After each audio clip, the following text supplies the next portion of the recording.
Reflection for February 25, Second Sunday of Lent. Mark chapter 9, verse 2 to 10. What if Peter, James, and John had refused to go with Jesus to the mountain of transfiguration?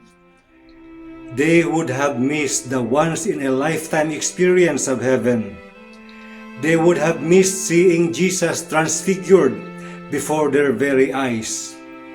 They would have missed seeing Jesus conversing with Moses and Elijah, the great prophets of the Old Testament.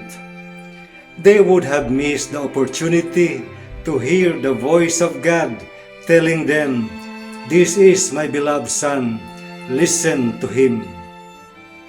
But they did not refuse the invitation of Jesus. They simply obeyed and went with Him to the mountain of transfiguration.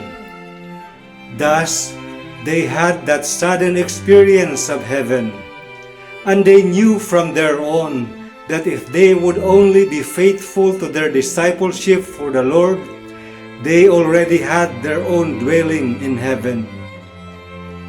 Perhaps when Jesus told Peter, James, and John to go with Him onto the mountain of transfiguration, He was also testing the three of them.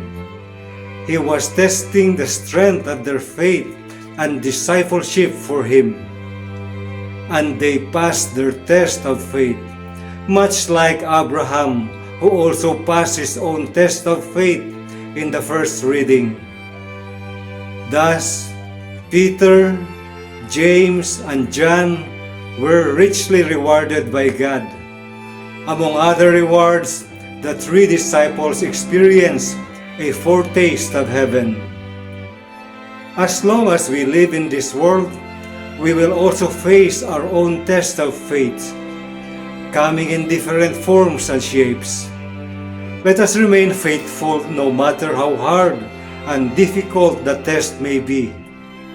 For there is always a reward for those who remain faithful. And what is the reward? Life in heaven someday with the Lord.